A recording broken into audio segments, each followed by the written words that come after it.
Days like today, I actually wish I had a time machine where I could travel back to the past to tell past me that, yo, Noria, all these classics that you're like, I have no interest in reading, you will want to pick them up. Just give it 2 decades and you'll be in this spot. And I'm certain younger me would have been like, oh hell no! I did a video a couple of months ago where I talked about classics I wanted to read before I die, and then I was thinking about all the classics I now physically own that I intend to read sometime in the nearest future, so within the next 6 to 10 months. And I'm certain if you have been watching my wrap-ups, you will know that I have actually done all my rereads of all the Jane Austen books. So yes, I am definitely getting back into reading classics again, and it just made sense for me to make this video. So we'll pick things up with Dante Alighieri's The Divine Comedy, which has Inferno, Purgatorio, and Paradiso. One, the art of this book, like this particular copy has art in it and it's just gorgeous. Okay, see, and it's just gorgeous. Secondly, this is an allegorical story that talks about human redemption as we follow Dante's journey from hell to purgatory to heaven with Virgil as his guide. And the number of times my friends quote The Divine Comedy, like how they have read it and they like rubbing my nose in it, those pretentious twats. I figured it's an insult for me not to finally read it so I can actually have context and actually understand what they're talking about. So yeah, I intend to get to this very, very soon. This is a beautiful copy that I have, and I repeat, there's Virgil in this. Speaking of Virgil is a perfect segue to the second classic on my list, which is Virgil's Enid. I remember, the very first time I read this, I read the abridged version of it back in my primary school when I was like 9, 10. Yeah, I read the abridged version of this, but I read the unabridged version of the Iliad and the Odyssey. What is my primary school library doing with those books? The hell do I know? I wandered in, I saw the books, I picked them up, I read them, and thus was birthed my interest in all things mythology. So yeah, I definitely have Auntie Kechi to thank for that. She was the head librarian of my school, so yeah, thanks Auntie Kechi, but that is beside the point. I am ready to finally read the unabridged telling of the founding of Rome. I was born ready, motherfucker. Then there's Hussein Adaway's The Arabian Nights. Arabian Nights.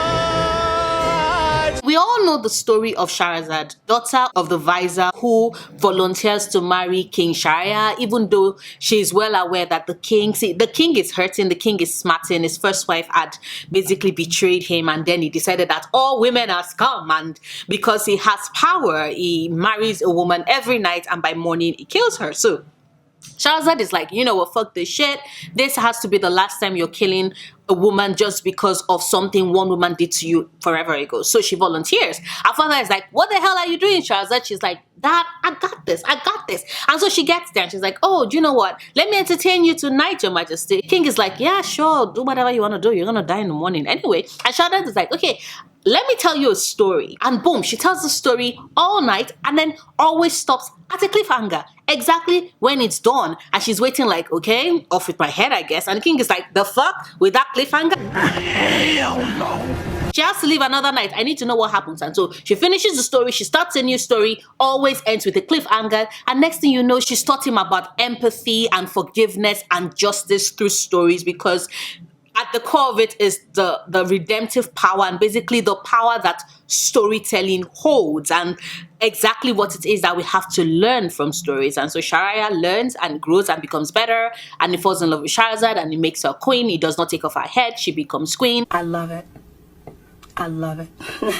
Next on my list is Euripides' The Bacchae and Other Plays, and this features one of my favorite Greek gods, Dionysus. Yes, Dionysus. Now this is they took away his teeth and made him just the god of wine and dancing and merriment, and so kind and so sweet, and he just has a good time and he just wants to party. See, this is before that repackaging of Dionysus. This is Dionysus that was so pissed at his cousin for banning the worship of Dionysus in his kingdom that he basically has said cousin be torn apart by his cousin's mother and aunt. So yes, he had the guy's mother and aunties tear him to bits. I mean, the horror of that, the sheer vindictiveness of that. I'm the bad guy. Duh. Still on Euripides, next up is Medea and other plays. I mean, this is 4 plays where Euripides basically explores humanity's suffering, not brought on by the gods, but rather by the actions taken by said humans. And also, this features Medea. Medea, the love of my life. Medea, who I adore. Medea, who I think mythology did dirty. Yeah, she's one of the women I absolutely adore in mythology, and she shows up in this. I look forward to seeing her in every appearance that I can get her in, and she's here, and her name is there front and center. So, and then there is Apollonius of Rhodes giving us the voyage of Argo. I mean, this is the Argonautica, right? And I'm certain everybody is well aware of the mythology of Jason and the Golden Fleece. I mean, it's like, if you love mythology and if you read any bit of Greek mythology, you know Jason. You know Jason and the Argonauts. You know their story. This is unabridged. I've been looking forward to reading it since. And the minute I saw it, I was like, yes, finally. So I bought it. I cannot wait to read this. Also, Medea is in this.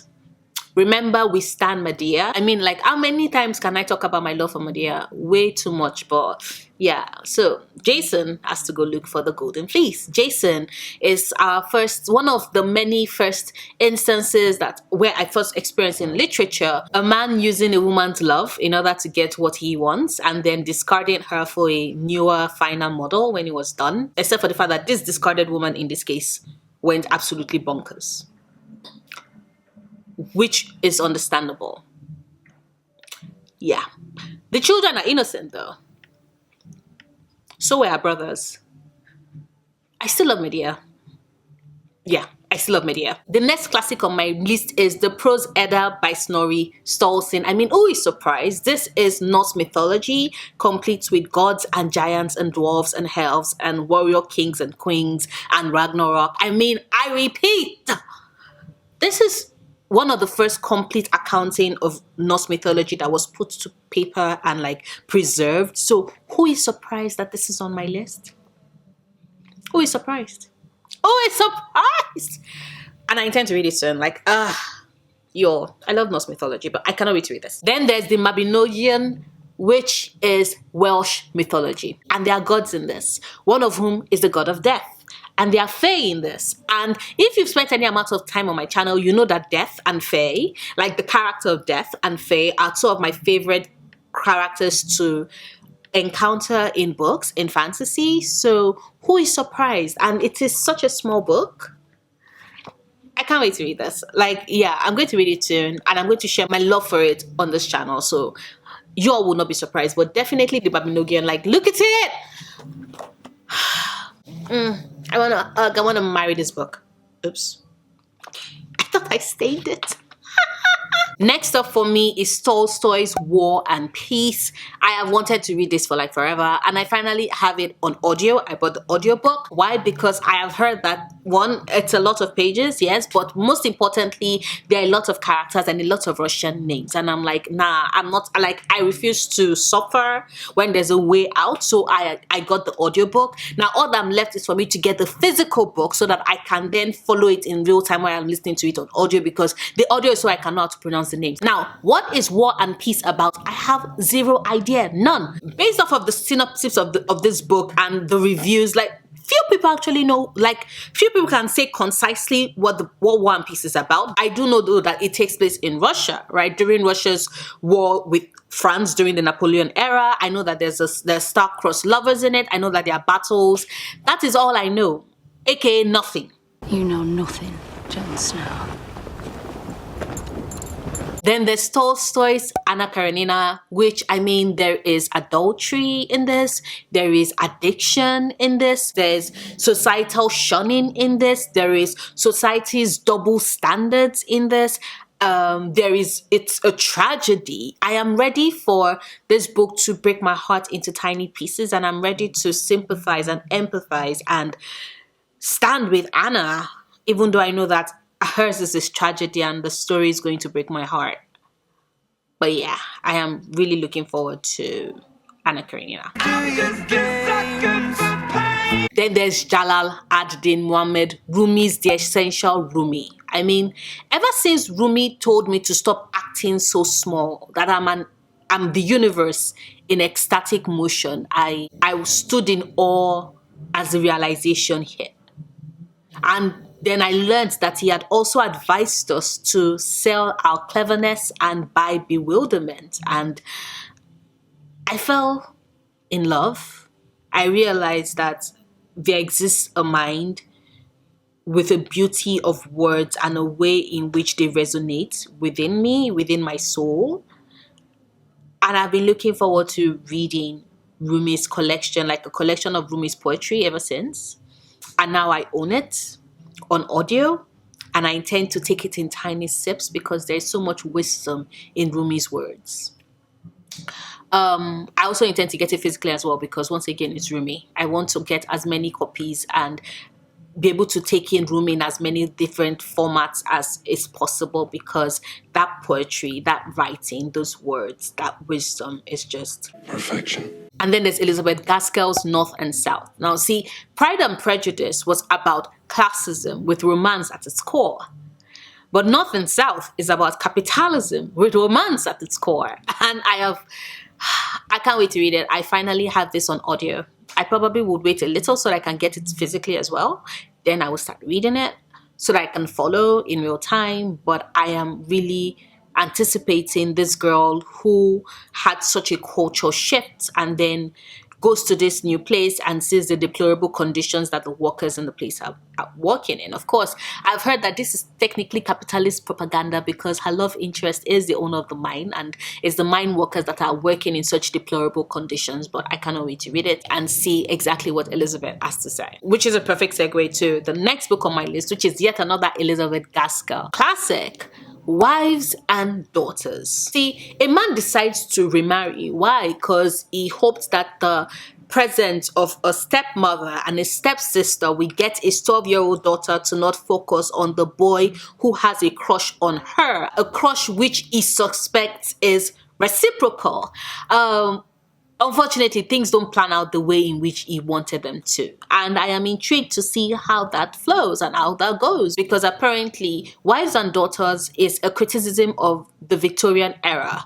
And the society stands on morality. And that has me very intrigued. So, yeah. Next up for me is Buche Mecheta's The Joy of Motherhood. Now, I read this when I was 15 for my WAEC exams. And I found this book so depressing.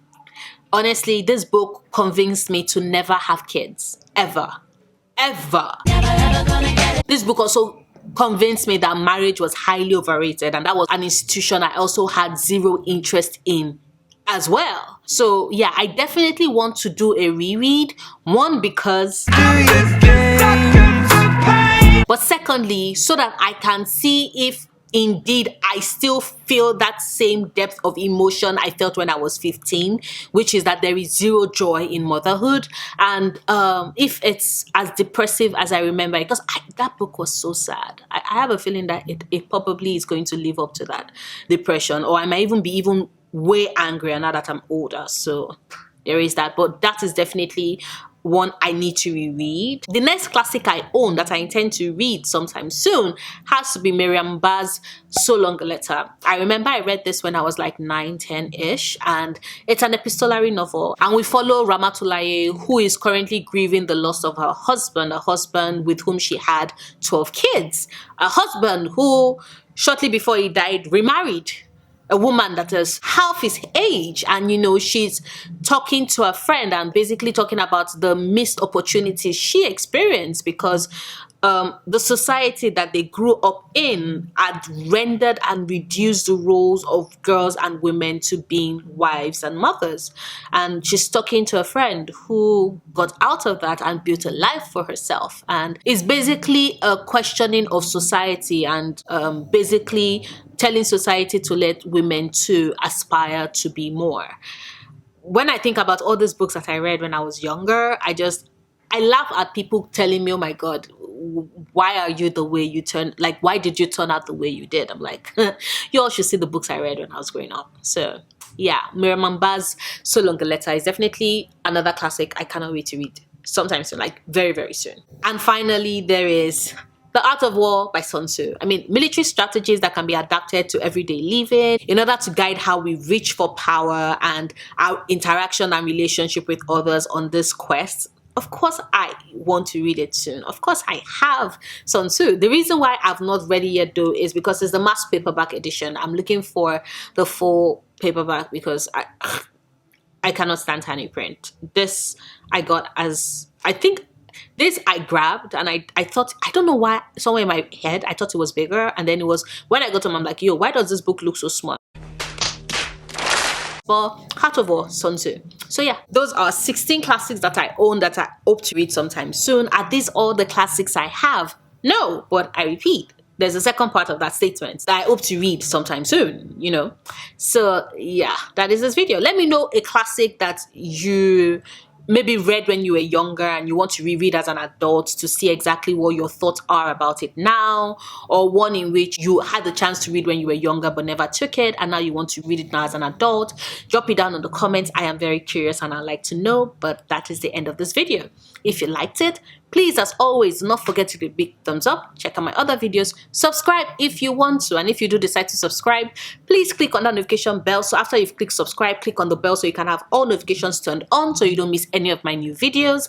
I make new videos every Wednesdays and Sundays at 2 p.m. EST. Yes, that is 2 p.m. EST. And I'll see you soon. Until then, stay passionate, love books, love yourself. Bye.